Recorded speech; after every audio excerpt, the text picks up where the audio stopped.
So hello, my name is Shannon Sand, and welcome to the Train the Trainer program on risk management, brought to you by the University of Hawaii CTAR, the Western Extension Risk Management Education Center, and USDA's National Institute of Food and Agriculture. So you might be asking yourself, why does this program exist? Well, as we all know, Hawaii is an island, and that leaves us open to a lot of risk. Add in the fact that we are a large tourist state with people coming in from all over the world, and that adds an additional layer to the risks that agriculture in particular faces. With new pests and diseases being discovered regularly here, I think we can all recognize that risks that exist in Hawaii in terms of invasive species, disease, weather, market, etc., are quite large. And given Hawaii generally has a low level of crop insurance participation, thus, a group of us from the University of Hawaii came up with the idea to create this program.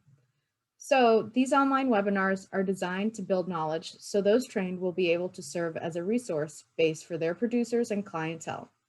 After this project, extension agents and other professionals will have a working knowledge of the 5 areas of risk management, and crop insurance. Through this knowledge, the extension agents and professionals will be able to build awareness among underserved producers and allow producers and clientele to make informed decisions about crop insurance and improve their eligibility for insurance. So to accomplish the first couple of these goals, we're holding a series of webinars related to Introduction to Risk Management, which you all are attending today. Thank you very much. We appreciate you for coming. Whole farm insurance, crop insurance, disaster insurance, production record keeping, and financial record keeping. And with that, I will now turn this over to our first speaker, Dr. Stuart Nakamoto from the University of Hawaii. Take it away, Stuart. We're having a little bit debate before a lot of you logged on on whether to have this be more open discussion or just sit and hear me talk. I know some of you have gone through this before, so hopefully this is a good review. But I also, well, along those lines, you might as well tap your expertise. If you have anything to add, feel free to jump in. What we're going to try to do is, I'd like to make it a little bit more open discussion, at least to begin with, because, yeah, I guess to be truthful, if I were to poll you, those of you that have listened to something like this before, that probably was the last time you even thought about risk management, huh? I'm looking for thumbs. No, that's okay. So yeah, so when the item is fresh or when you'd like to, ask a question, please go ahead and do so. I guess the protocol is to use your hands or your thumb. And then if Shannon or Andrew is watching, if you can, whatever the protocol is to let the person jump in. But having said that, what we'd like to do today is, or what I'd like to do today is give you an overview of risk and risk management in agriculture. Those of you who don't know me, my name is Stuart Nakamoto. I am an extension economist with CTAR. My area is supposed to be more in marketing and adding value, but to do a lot of the marketing and adding value also involves a lot of farm management and all of that. And that's where things like risk management will come in, period. What we'd like to do today.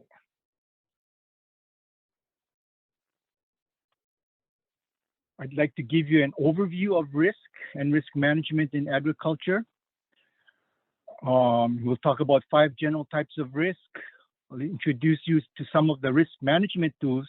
This is not going to, for the most part, be able to let you use them, but at least you'll be aware of them. So when it comes up, you know where to look for. Well, first you know that it exists, and then you can go ahead and look into more detail on that. And then we'll talk about specifically about crop insurance and disaster assistance programs. As you are probably aware, a lot of times when we have things like a drought or a hurricane threatens, or now even with COVID, there are programs that are good. But if there are, if they haven't prepared themselves for it, a lot of times they'll just miss out. They miss out on it, and then they leave it, and then the next time the disaster happens, oh shucks, I should have jumped in, but they had not. So they keep going through this vicious cycle of missing out on all this federal assistance. Unfortunately, for a bunch of growers, that means they go out of business eventually because they're just tapping into their equity so much. Whereas those that have participated typically can at least survive until the next time. Okay, so let's start with an idea of what risk and risk management is. Most folks, when they see a sign like this, they understand that going over that wall means you are doing something not quite right. You're doing something risky. In terms, if you want to say risk management, you're not doing a very good job at that. I should back up a little bit. In many ways, risk and risk management are just another buzzword, maybe like sustainability or some of the other things that we keep running into, depending on the year. But it's just another buzzword to cover a lot of things that we are already doing. As we'll find out, risk actually involves almost anything you do in agriculture. In fact, everything you do, or in fact, even your regular life, there is a lot of risk, and whether we consciously do it or not, we are managing that risk. I mean, in general, we could think of risk as being the chance that something bad or undesirable will happen. It's not intended on the negative side, but we do, if only because this can affect your finances. It can really cause some major pain in your pocketbook. It can cause you some major pain physically. So your health can definitely be affected, and it's going to affect your satisfaction and well-being as well. So, just about anything we do in life, you could probably fit risk to that. I'm going to sidestep a little bit. Part of why I also bring this up is because as one of these, well, I say current, but within the last 5-10 years, as one of these buzzwords, that also means people are throwing money at it. In this particular case, there's a fair amount of money in risk management. So if you are interested in either for your own, helping your clients especially, or, for your own portfolio if you want to have it, because I know many of you are still looking at tenure and promotion, there are these programs available. And it's partly a mindset. Like I'm saying, everything we do, if you can wrap your head around the notion that everything we do professionally with growers deal with risk somehow, that means that you just got to twist that a little bit, and there might be a funding opportunity out there for you. Okay, so a little bit digression there, but one of the other reasons to bring this up is because there are these funds, I won't say easy, but $30,000, $50,000 grants for year and a half. I think there's one that even goes up to 100,000. These are pretty regularly offered. Every year they have these RFPs for this. Most folks, if you don't quite understand that notion that, oh, anything I'm playing with involves risk, you kind of discard that because it's not my area. I'm trying to say, no, twist your thinking a little bit. What your area does deal with risk, you can go after one of these grants. So having said that, let me jump back into the presentation.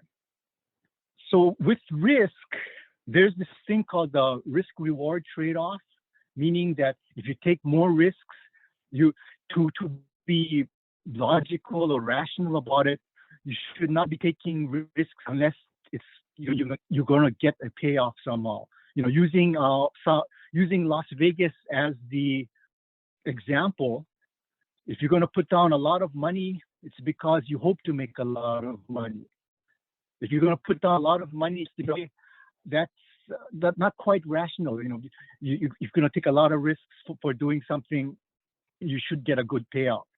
Somebody says, if you jump off this building, I'll give you $1 million. Kind of makes more sense than if you jump off and I'll give you only 5. So there should be a reward for taking more risks. So the upside of dealing with risks is that taking greater risks usually means you'd have greater rewards over time. You know, any particular instance, maybe not so much, but over time, if you're doing the same thing over and over with high risk, you should be getting high reward. But the downside of taking risks is that in many cases, or sometimes at least, the losses can be very bad, can wipe you out financially. You do the wrong thing, can wipe you out physically, even kill you. So the big question is how much risk are you willing to take? And the flip side of that, well, how much benefit are you going to get from taking that risk? I hope you can see this. Many people, I think, would say is a risky behavior. Not a very good idea to crawl under a truck and try to fix it with only a couple of possibly termite-eaten pieces of wood holding that truck up from very bad results. But on the other hand, you might be in a situation where you gotta take the risk, because if you don't do this, it means a 50-mile walk to get help. That kind of something like that. Well, you gotta weigh the circumstances. But let's talk a little bit about risk management. What is risk management? Involves a number of things. One is figuring out what your risk tolerance and capacity are. I'll go through these one at a time. So, this is just a list. Then you need to identify risk, create goals and a management plan for those risks. There are tools and strategies to reduce the effects of risk that should be considered as part of risk management. And then evaluating the trade-offs between possible losses and expected rewards, also part of risk management. By the way, I don't know if you all got the notice that these PowerPoints, there's a handout for these PowerPoints. I don't know, did you all get that notice? That's the bad part with Zoom. I'm talking to the screen and trying to figure out if I'm going to get any kind We got a couple of thumbs up from people, so I'm guessing everybody. Good. Okay. So yeah, if you're trying to scramble, and I guess I'm saying if you're scrambling and writing stuff, if it shows up on the screen, it should show up on the handout. It's just whatever stuff I'm ad-libbing that won't be on the handout. Okay, so save you some writing if you didn't get a chance to download that. Okay, so that was whatever it was, that general risk management. Let's talk about risk tolerance and capacity. Just as a side note, got these pictures in there, maybe make things a little more interesting. This particular gentleman, or this picture, was taken at the bottom of the Grand Canyon. So this fellow grew blue corn. His biggest risk, he had two big risks. One is that being at the bottom of the Grand Canyon, every year it floods. So the flood can be a good thing because his soil would get rejuvenated. But if it's too high, or if he's not prepared for that, there is a risk to getting everything covered by water. The second big risk was that his kids, no one wanted to take over the operation. So in terms of continuity of his operation, that was a risk for him, because he wasn't sure what's going to happen if no one wants to take over. Unfortunately, I've heard since then that the fellow has passed away, and yeah, no one took over the farm. So I'm not sure what happened to it since then. But that's part of the risk management that a lot of times farmers don't consider. What's going to happen when I give up on the farm, or I'm ready to retire? But risk tolerance and capacity, risk tolerance talks about a person's ability to handle risk, or willingness to handle risk, I should. And then capacity is the ability to risk. So the willingness to handle risk is the tolerance, and the capacity, or the ability that you have to handle risk. Typically, folks talk about people being either risk lovers, or they're neutral. They're not so much one way or the other, or they're very conservative. They're risk averse. So the risk lovers would be, if you want to call them gamblers. The risk averse, the very conservative folks on the far end. What researchers have found is that what determines your tolerance and capacity, these are some factors that affect that. One is generational differences. There are definitely differences in how the different generations will handle risk. Those that grew up through the Great Depression would tend to be very risk adverse, as an example. Those going through 2020, going to be probably very different than folks that come before or after that as well. So there's this generational difference, a lot of that based on because of what happened during that time period. There are gender differences between males and females and others, I suppose. There are life stage family differences. As a younger single person, I would expect to see doing a lot more hazardous or what I would consider risky activities as far as COVID goes, as opposed to one that's a little bit older, perhaps has a young family, or even more so when you have elderly folks in your family, or if you yourself are in that situation where if you were to take on certain activities, you put your own health at risk. So there's differences based on life stage and where your family, what your family situation is. Life experiences definitely make a difference. Did you grow up in the country or in the city? Did you grow up in a tsunami zone or not? I'm trying to think who I saw on the screen. Most of you now have no idea what a tsunami in Hawaii is going to be like. Those that were here when the last big ones hit would have certain different risk tolerance and capacity compared to those that have not gone through something like that. Your wealth and resources definitely make a difference. If you are well off, you're better able to handle a bad situation than someone who does not have those resources, period. So some of the things that will affect your risk tolerance and capacity, these are dynamic and they will change over time. And why do I have a bar over my thing so I can't see what's there? Anyway, okay. So let's move on to the 5 general risk areas. At one time was a poster that we had, with these 5 areas: financial, production, labor, market, legal risk. So you or the farmers at the middle, and you have things like natural disasters and the market going bad and pests and diseases and weather and a bunch of all other things affecting you. This is just as a little graphical reminder of what these 5 general risk areas are. Or what I'd like to do is go through them a little bit. These are the 5 again. First one, production risk. Well, the number 1 and 3 are those that farmers typically focus on. Very much the production one. We're always concerned about the weather, what new pest is here, what's this new disease, and just Andrea is messing around with this thing that's causing all her coffee trees to go rusty. I'm not sure what happened to that stink bug, that new stink bug that had shown up a couple of months before that.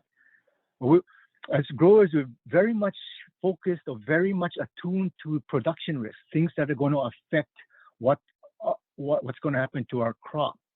Kind of related to that on the other side, because if we can't sell the crop or if we get a bad price, farmers also tend to be aware at least of the price or the market risk. The number 1 and 3 as 2 of the risk areas. Financial risks pretty much are those that somehow is going to affect your pocketbook. But by the way, just because there are these 5 areas doesn't mean they're separate. Very often they are related to another one, or they're tied together. One happens, another one will happen as well. When there is something going on with the market or the prices, the farm's books will also get hit. So there's a market financial risk, things go together. But the financial risk, again, things that's going to affect your pocketbook. It might be something like changing interest rates, or a new law that requires you to do a bunch of new things, and that's going to cost money, in turn affecting your bottom line, things like that. So anything that affects your financial side. Then there are institutional or legal risks, a whole bunch of laws, rules, regulations that, for better or for worse, we have in our society. Some of you play with food safety, so you're familiar with those risks. If you hire people, you know that there's a bunch of worker protection and payroll and other laws and regulations to follow. We should all have gone through, gosh, what was that? Chapter 9 training, because because of certain legalities that affect how we deal with different groups, different genders, and so on and so forth. Similar to a farm, there are these institutional or legal risks tied to laws, government, and related. Then last but not least, there's human or personal risk. These these definitely will affect you if you hire labor, but these also talk about your personal side. Things like I mentioned about that farmer down at the bottom of the Grand Canyon. What's going to happen to your farm when you decide to retire or you pass on? You know, is there an intergenerational plan? Is there a succession plan? A lot of times, many operations fail because that was not in place. But there's this human or personal risk as well. Jumping off, one of the other things then is to identify your risks.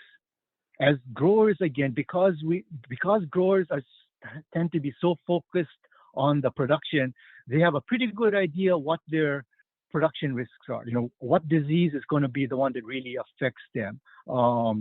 What's the weather? You know, what's going to happen with bad weather and so forth.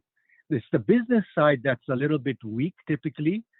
So what I'm showing here is just a little publication, a little tool that we put together, gosh, almost 10 years ago now, to try and help producers deal or identify what some of their business risks are. So just to give you a quick preview, you'd go through a list of these different items. You need to go through and answer the importance of the operation, whether it's a low, medium, high importance, how expensive it is going to be to do whatever that item is, mark high, medium, or low. Once the person or the reader goes through all that, they will take those items and put them into this quadrant. The ones that are low goes wherever we right, left, bottom, low, high, so on and so forth. So you take all these items that you've gone through and rated, put them into this quadrant, and then typically this area is the ones that are your top business risks, the ones that you should be trying to get to first, because they are very important. And hand in hand with that, though, it's not going to cost much to clean it up. So Stuart, are you guys going to make that that handout available to us? And here it is. Oh, okay, awesome. So yeah, it's sitting there. It's been sitting there in the CTAR website for a while, and for better or for worse, I put out the offer. If anyone's interested, let me know, because typically if there is no interest, we don't follow up on it, so it just sits there. But there is this, and there are a couple of other similar kind of things. There's one on the marketing side, if you're looking at different alternative crops and things like that. But unfortunately, if you don't have the right keyword in our website or the CTAR's website, it's hard to find a particular item. Yeah. So yeah. If anyway, it's better, Jennifer, we can just send you the direct link after this if you want. That'd be a lot easier. Thank you. Okay. And yeah, don't be shy. Just ask. Not to say I'll answer, but you can ask. Okay. This some of you might recognize as the Hilo Farmers Market, but it was just a nice picture, so I put it there. Let's take a look at why people don't manage their risks. And this is a tongue-in-cheek look, but the big one is because, hey, life wouldn't be exciting. Life would be dull if you didn't have your daily dose of fear. Number 4, sleeping too soundly would make my spouse wonder. That's why I don't manage my risk, because otherwise I sleep too well. It's more fun to keep my lender guessing about the ability to repay. Number 2, crop and livestock losses, they say, build character. Also, farms are another issue. And number 1, and there's a lot of truth to this one, a lot of times growers are just waiting to see their neighbor try it. They don't pick up insurance until they find out, oh, my neighbor did, and wow, they got money. Okay? So top 5 reasons for not managing risk. But when you do jump into managing risk, though, the timing of when you do so can be very important. This graph here is trying to show, on the up and down side, the ability to increase profitability and at the lowest cost, whether it's easier to be profitable and the cost would be cheaper on one hand versus the other way. And then going across just the crop cycle, when you're planting it out, nurturing, harvesting, marketing. So what this is saying is that, when you're thinking about the crop, you still plant, it's all in your head yet, you haven't actually put anything in the ground. There's very low cost, but depending on your choice, there's an opportunity to be very profitable. Once you put the crop into the ground, things have been put into motion. You don't have as much flexibility, but you still can do a lot of, some things. You still have some flexibility. The crop is still pretty new. I can decide on which fertilizer to use perhaps, or should I spray or not spray. But then once you start going through that nurturing and then getting to harvest, once things get underway, you're kind of set. You don't have much opportunity to go ahead and do much to change things. But then saying that once you get into the selling part, the marketing part, now you have some flexibility, a little bit flexibility again. Should you go to the wholesaler, or should farmers market here, or try something else? You have a little bit more flexibility, so there's a chance to increase profitability at reasonable cost. But the overall point is that the greatest leverage, the best time to try and do anything is early on in the planning phase. Okay, so just a look at when might be some of the best time to try some of this or use some risk management tools.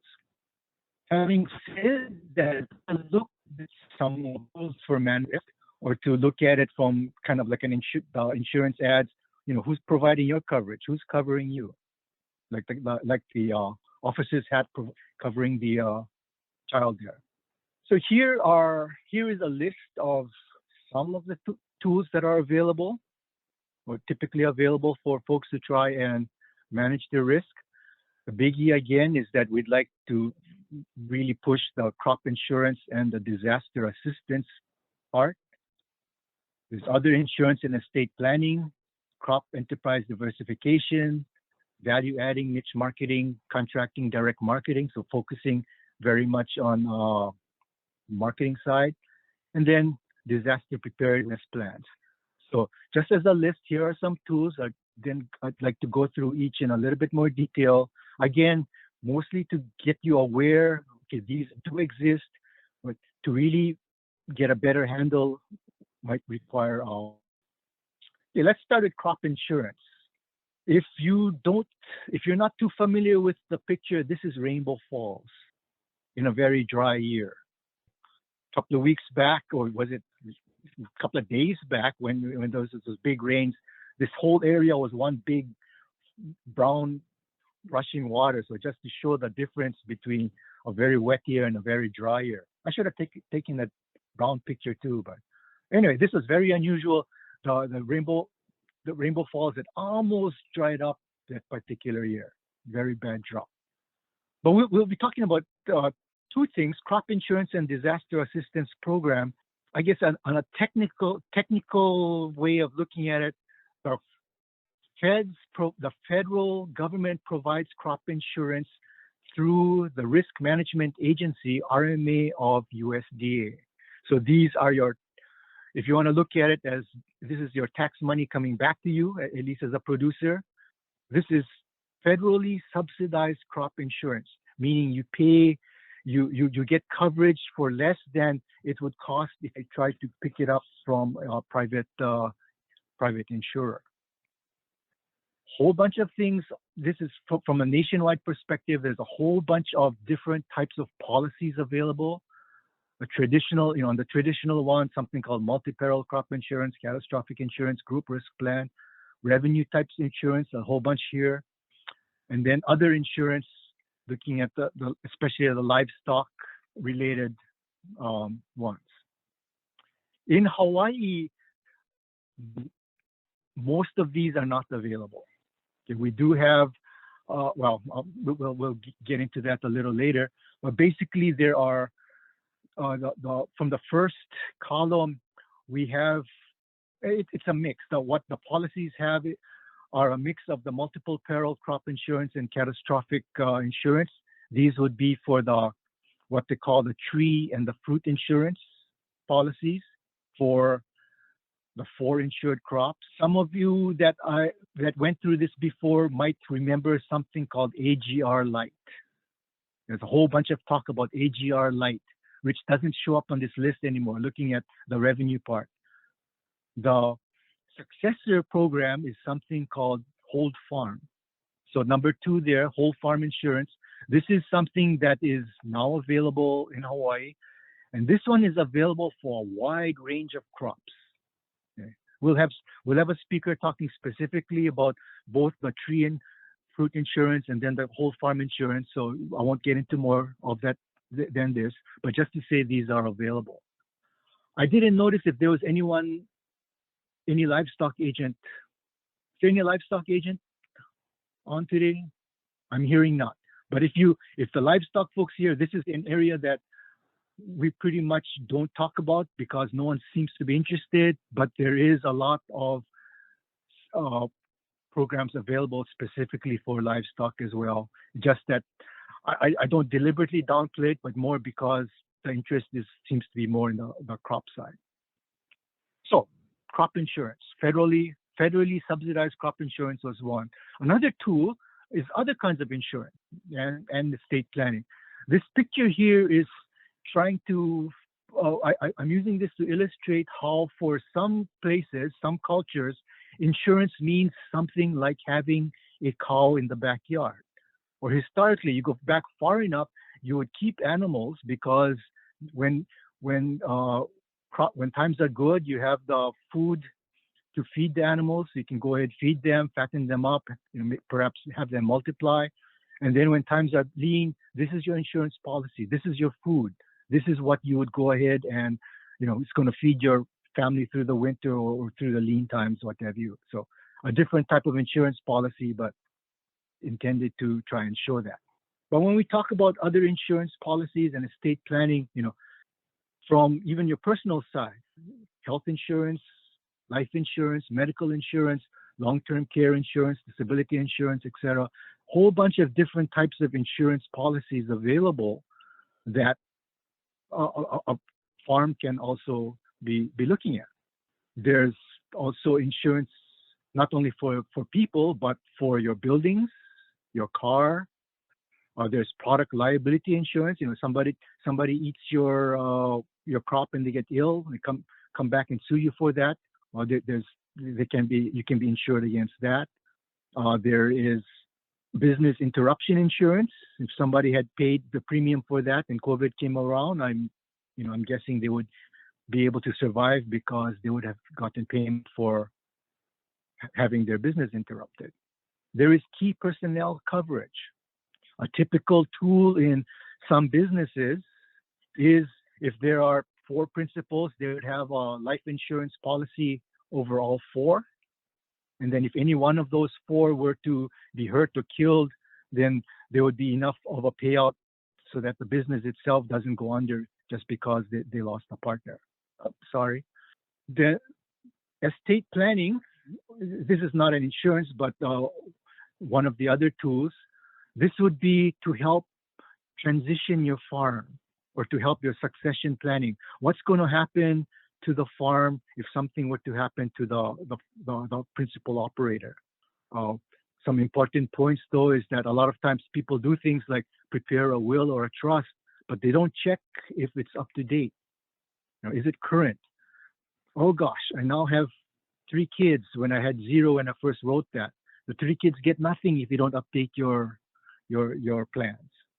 And very importantly, that line on the bottom is does your trust or your will or your living your directions in case you get thrown into a coma, things like that, does it really do what you want it to do? This is something to check every now and then because as time changes, your desires might change, and something that you or the farmers should be checking up on. I'm just jumping right along. So Unfortunately, I can't read your faces, so I don't know if you have questions. So if you do, please jump in and ask, okay? Otherwise, jumping into the next possible tool, which is crop enterprise diversification. And historically, Hawaii was a lot of sugar and pineapple, and as we know, as we have seen, those are gone, and that's been replaced by a lot of quote diversified crops. But you know, moving into different crops or moving into different products are ways to help manage your risk, possible ways to manage your risk. You know, whether those be ornamentals or we don't want to leave out the animals, but the animal crops are possibilities. Tomatoes in the background are to show that it's not just tomatoes, but could be the varieties and things like that. Okay, so crop or enterprise diversification is a tool to help deal with managing risk. And it can be crops, you know, could be animals, could be herbs, could be ornamentals. Coffee growers that are dealing with rust might want to look into tea again, corn growing, pumpkin, so on and so forth. The second part there, though, is a lot of times, or sometimes, not only a different crop, but even with existing crop, can you get into different products from that crop? You know, in other words, perhaps I can do something by adding value. Instead of just trying to sell tomatoes to the wholesaler, maybe I can do something like, you know, turn them into tomato sauce. I can quote add value that way and sell that in addition to my tomatoes. If you're familiar with the term vertical integration, meaning we have production, we have a farmer, production farmer, and then there could be some processing involved. There could be a wholesaler involved. There could be retailer above that. You know, I'm using my hands to show something you cannot see. Sorry, but moving up this chain from production at the lower end down up to the final consumer, that would be what they call vertical integration. Taking on more of these other functions could be something that farmer might want to do to try and diversify. So I'll pick on coffee since I've been, unfortunately, for better or for worse, playing with that so much. The farmer could grow raw coffee and sell that, what they call cherry. You know, it could be tomatoes. They're just growing tomatoes and they sell tomatoes. Or they could go the next step, process the coffee a little bit and sell either parchment or green coffee. In the case of tomatoes, maybe they want to slice it up to have pre-sized tomatoes or turn it into lomi salmon and sell that now to a wholesaler. The wholesaler, of course, is going to be the one that sells to someone else. So as the farmer, you might want to bypass that wholesaler, go directly to the supermarket, say, or even further go all the way to the final consumer. Each step typically means a price increase. Hey, why not try and get that price increase? I'll talk a little bit more about that in one of the following slides. Very much, if you want to say, not related to it, but very much perhaps culmination of that is to go direct marketing. So the farmer bypassing everybody in the middle to go straight to the final consumer, whether that be through something like a farmer's market or a UPIC operation, a roadside stand, community supported ag, and so forth. A way to diversify your operation. And somewhat related to that, perhaps moving away from the product now to more of a service is to jump into ag tourism. Have people pay to come and visit your farm, pay to go pull weeds for you, that would be great.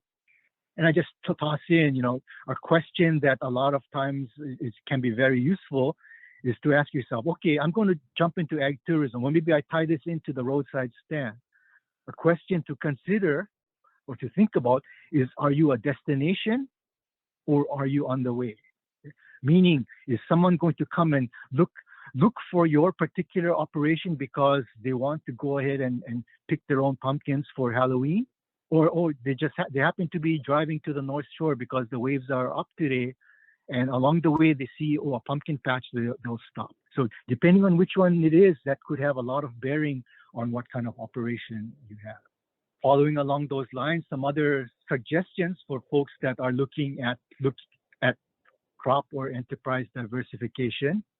Usually helps to test new enterprises on a small scale. Unless you're one of those gamblers that want to go all in to begin with, you can learn a lot, perhaps cut your losses by starting small. For starters, try your friends and family as a test market, especially if you're doing something like a new crop or a new product. A couple of friends and I tried growing perpetual spinach, and I'm kind of glad we did it as a test because it's something that not many people might end up eating, as an example. Remember that you cannot do everything. A lot of farmers are already spending 10, 12, 15 hours a day in the field. And then on top of that, they're going to operate a roadside sit-pan. Doesn't leave too much time for much else. So typically, when you do diversify, whether it's a new crop or other products, it does take up a lot of other time, a lot of other expertise.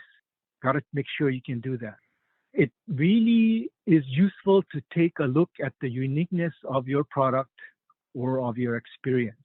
The first person that figured out that, hey, if I were to take tomatoes and turn them, or let me get away from tomatoes. If I were to take guavas and turn them into guava jam, wow, people pay a lot for guava jam. I'm going to make money. But it's not that unique. Anybody that has guava trees can go out and make guava jam.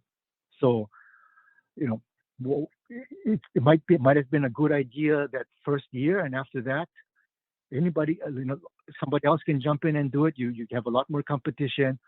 It's not going to work after that. So how unique is this new product, or how unique is this experience? Or to look at it from another way, how well can you protect it from competition coming in and especially taking away your market?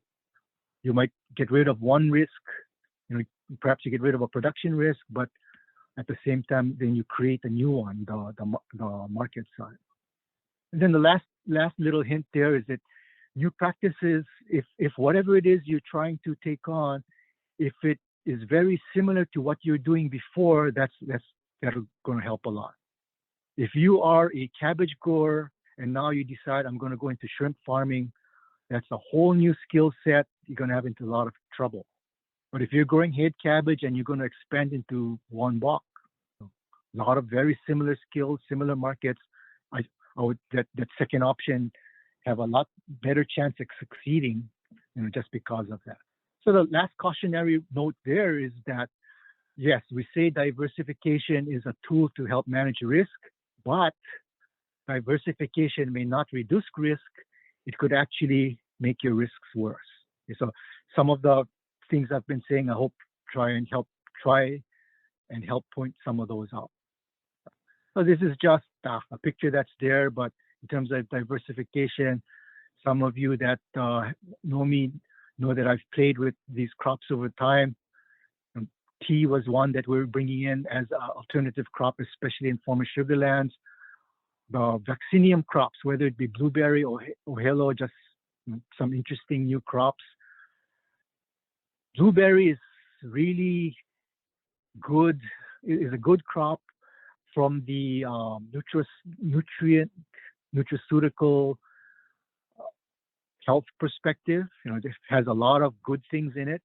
I don't know if you're familiar with, if you've ever bitten into a blueberry, part of the reason, or a big part of where all those nutrients lie is because of the color, the dark purple color, the blue color. But if you bite into a blueberry, you see all of that's in the skin.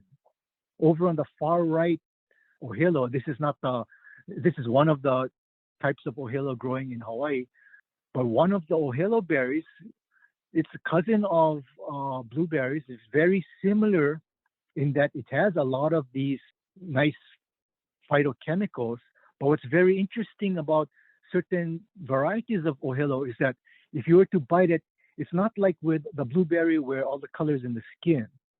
In some varieties of blueberry, the color is all over the fruit as well. So there's a lot of potential there because all the goodies are focused in the entire fruit and not just the skin. Anyway, just a little side note since the picture's here. Let's talk a little bit about adding value or niche marketing as a possible diversification tool. I kind of like this picture I came across I think this was over on Kauai. but somebody had a little roadside stand that they were too busy to be sitting and watching all the time. So, it's built very much on trust and the cooperation of the buyer to please put the money into that little tube. They do have a lock on the tube, so people just can't go ahead and borrow the money too, but a little innovation there.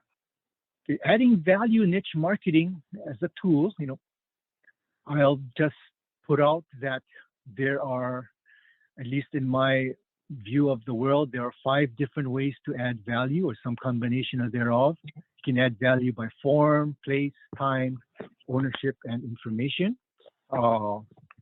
Buying local, vertical integration, direct marketing.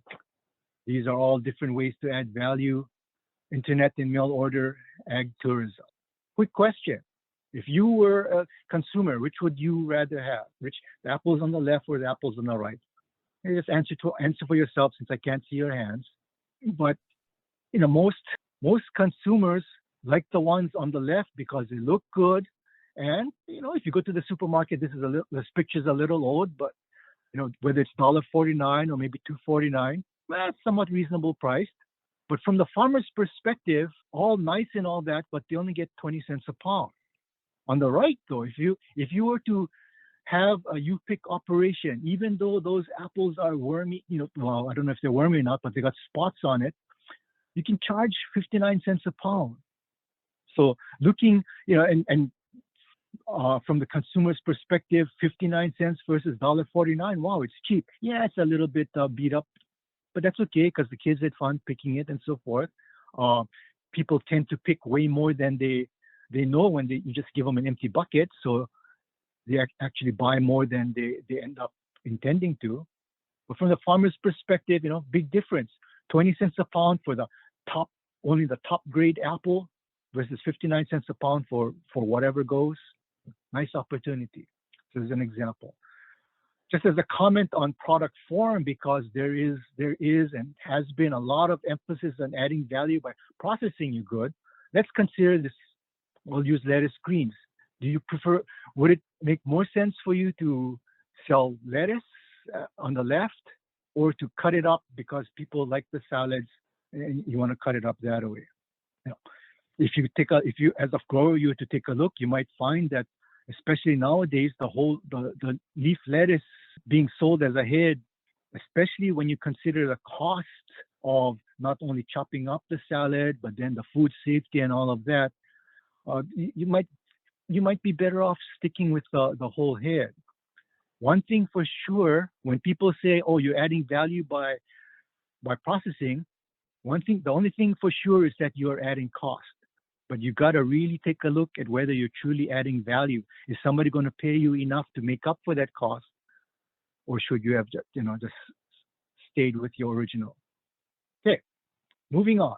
Disaster preparedness plans. Unfortunately, this is becoming more and more of a phenomenon. This particular picture is in California. You can see the houses in the foreground.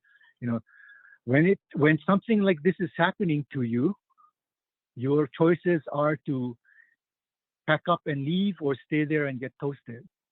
Here is some of the components of different tools to consider in preparing for disaster.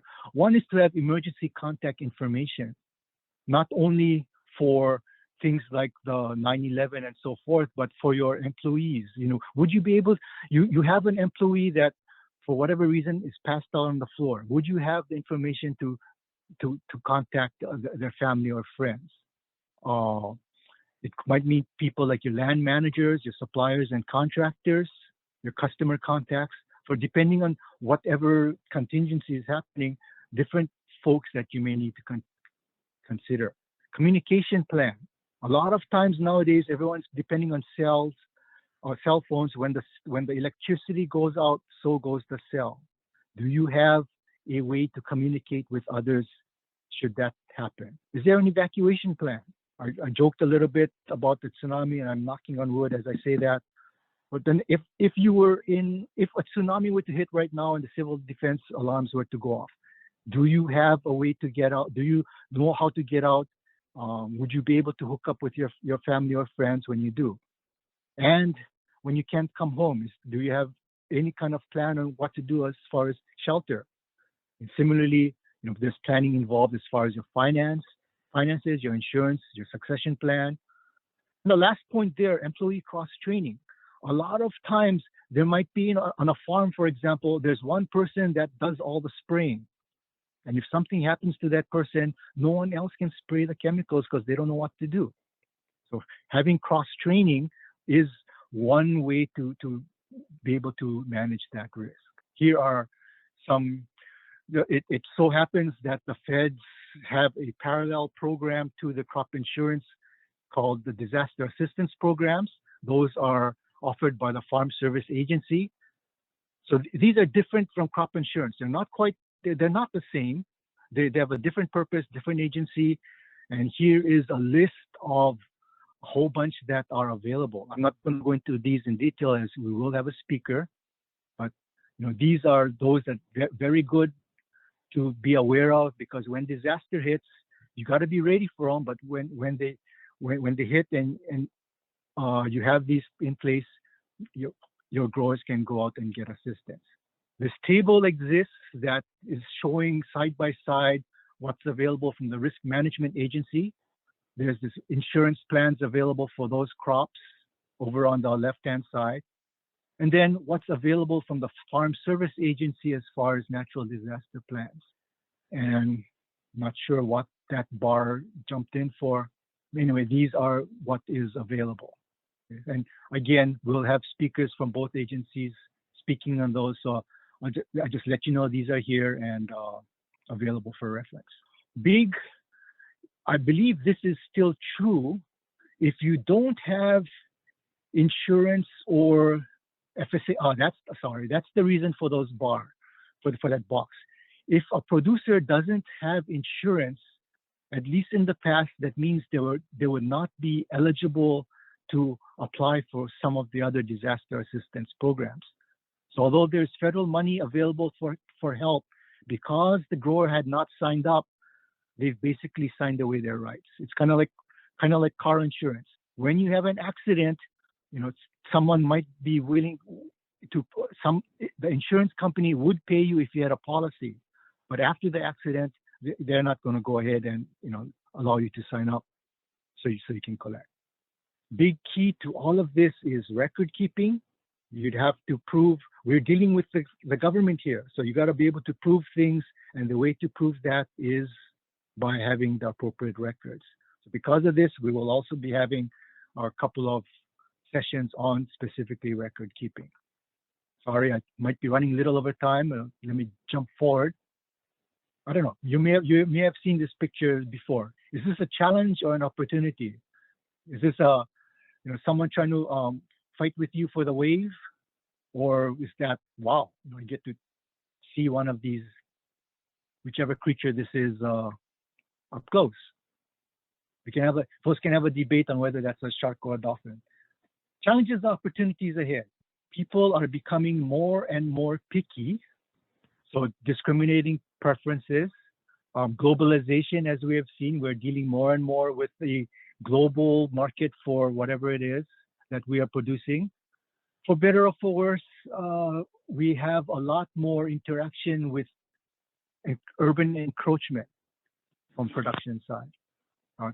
New technologies, global information systems, positioning systems, GMOs, the whole genetic improvement kind of things provide both challenges and opportunities. And then, as many of you know, food safety and tracking, whether it's beef or organic, FSMA, and so forth, these are also providing challenges and opportunities. Things that also would have to be worked into your risk management. Okay, so to try and summarize, this picture obviously is not up to date since there's supposed to be a whole bunch of snow there now. To deal with many of these things, one of the key points I didn't push as much, but is very important, is to have the records.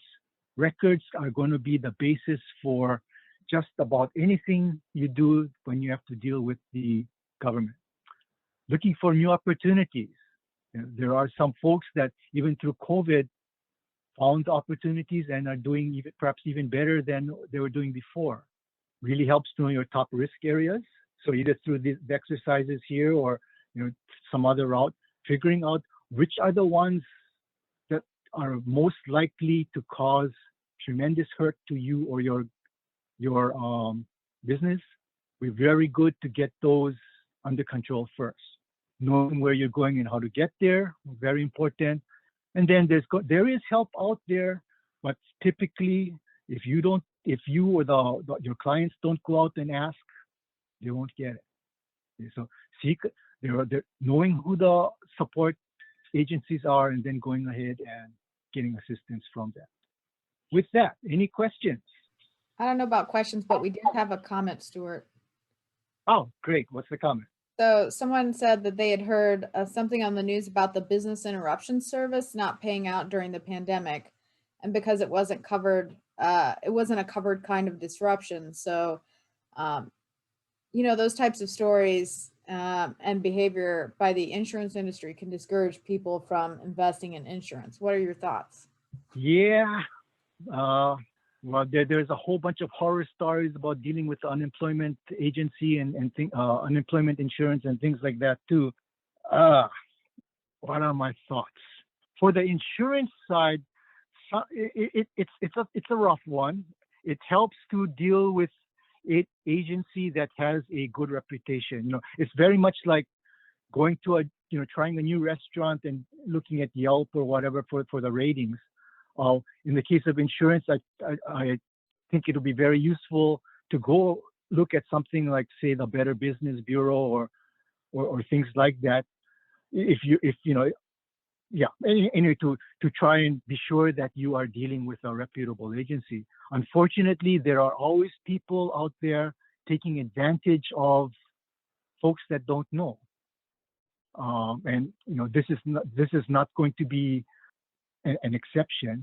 When there are folks that, for example, once they found out there are things like crop insurance, I can't quite remember the people involved, but like when the volcano erupted, I heard a little bit that there was some shady things going on.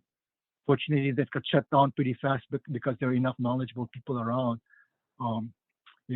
It doesn't quite answer the question, but yeah, just it's one of the risk management things, being aware that yes, this is one of the things you also got to be aware of, that there are unfortunately unscrupulous people out there, so you need to take some protection on that.